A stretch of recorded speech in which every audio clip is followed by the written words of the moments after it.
വടകരയിലെ വാർത്തകളുമായി Sreeni town news. ചെട്ടിയാത്ത് സ്കൂളിലെ പൂർവ്വ വിദ്യാർത്ഥിയായ captain Salin Lal beyond the horizon എന്ന പുസ്തകം സ്കൂളിന് സമർപ്പിച്ചു. സമർപ്പണ വേളയിൽ വിദ്യാർത്ഥികളുമായി കടൽ യാത്രയുടെ അനുഭവങ്ങൾ പങ്കുവയ്ക്കുന്നു. ആദ്യമായിട്ടാണ് ചെട്ടിയാത്ത് സ്കൂൾ ഇതുപോലെ നിൽക്കുന്നത്. പക്ഷേ ഈ പുസ്തകം ബിയോണ്ട് ദ ഹൊറൈസൺസിന്റെ മീനിങ് അറിഞ്ഞൂടെ? എല്ലാവർക്കും ആർക്കും അറിയില്ല. ചക്രവാളത്തിന്റെ അർത്ഥം അറിയാം? ചക്രവാളം അറിയില്ല. കടലിൽ പോയിട്ടുണ്ടാവും, കടപ്പുറത്ത് ബീച്ചിൽ. നിങ്ങള് കടലിനെ നോക്കുമ്പോൾ എന്താ കാണാം? ഏറ്റവും അറ്റത്ത് ആകാശവും കടലും. പുഴ ഇടത്തെ സൈഡിലോ വലത്തെ സൈഡിൽ നോക്കുമ്പോൾ എന്താ കാണാം?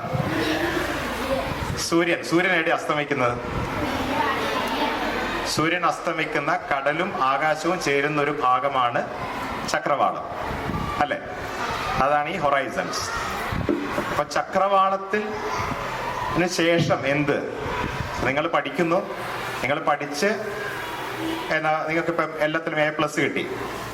അത് നമ്മളൊരു ചക്രവാളമായാൽ അതിന്റെ അപ്പുറത്തേക്ക് എന്ത് എന്നുള്ളൊരു ചോദ്യം നിങ്ങൾ സ്വയം ചോദിക്കാം.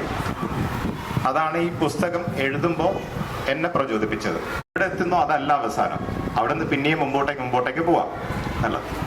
ഇപ്പം കടലിന്റെ ഇത് എടുത്തു കഴിഞ്ഞാല് നിങ്ങൾ പഠിച്ചില്ല, അച്ചുതണ്ട് പഠിച്ചിട്ടുണ്ടോ? അതുള്ളതാണോ? സാങ്കല്പികം. ധ്രുവ നക്ഷത്രം എന്ന് കേട്ടിട്ടുണ്ടോ? പോൾ സ്റ്റാർ കേട്ടിട്ടില്ലേ? ധ്രുവനക്ഷത്രം എന്ന് പറയുന്ന സാധനം ഇനി നോക്കി കണ്ടുപിടിക്കുക, ആകാശത്തുണ്ടാവും. അതാണ് ഈ സാങ്കല്പികമായ അച്ചുതണ്ട് എന്ന് പറഞ്ഞ് ഞങ്ങള് കപ്പലുകാര് സങ്കല്പിക്കുന്ന ഒരു സാധനം, അല്ലേ സാർ? ഇവിടെ 2-3 ആൾക്കാരും കൂടെ ഉണ്ട് മെർച്ചന്റ് നേവിയിൽ. അപ്പൊ ഞങ്ങളൊക്കെ അച്ചുതണ്ടായി കണക്കാക്കുന്ന ഒരു സാധനമാണ് ഈ ധ്രുവനക്ഷത്രം എന്ന് പറയുന്നത്. നിങ്ങൾ ആകാശത്ത് അത് മാത്രം നോക്കി നിന്നാൽ ഒരു ദിവസം അത് മാത്രം ഒരു സ്ഥലത്തുണ്ടാവും, ബാക്കി നക്ഷത്രങ്ങൾ മുഴുവൻ ഇങ്ങനെ കറങ്ങി വരുന്നത് കാണാം.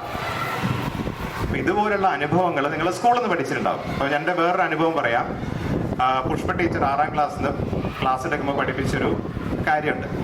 നിങ്ങളൊരു തോണിയില് ഒരു കരയിൽ നിന്ന് മറ്റൊരു കരയിലേക്ക് പോകണമെങ്കിൽ സ്ട്രെയിറ്റ് ലൈനിൽ പോയാൽ എത്തൂല. കാരണം എന്തുകൊണ്ടാ? ഒഴുക്കുണ്ടാവും വെള്ളത്തിന്, അല്ലെ? അപ്പൊ നിങ്ങൾക്ക് ഇങ്ങനെ പോകുന്നതിന് പകരം ഇങ്ങനെ പോകണം. അപ്പോഴേ ഇതിങ്ങനെ കറങ്ങി തിരിഞ്ഞു വരും. ഈ സാധനം 6ാം ക്ലാസ് പഠിപ്പിച്ചപ്പോൾ ഞാനും വിചാരിച്ചു എന്ത് മണ്ടത്തരായി പറയുന്നത്.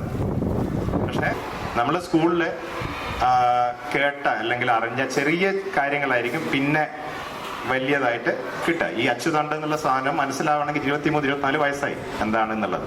സാങ്കല്പികമാണ്, പക്ഷെ അത് സാങ്കല്പികം എന്നുള്ളത് പണ്ടത്തെ ആൾക്കാർ വെറുതെ ഉണ്ടാക്കിയതായിരിക്കില്ലല്ലോ. ഇതുപോലെ അനുഭവങ്ങൾ കൊണ്ടായിരിക്കും ചെയ്തിട്ടുണ്ടാവുക. അപ്പൊ അതുപോലെ ഓരോ ആൾക്കാരും അനുഭവങ്ങൾ ഉണ്ടാക്കി കൊണ്ടുവരിക.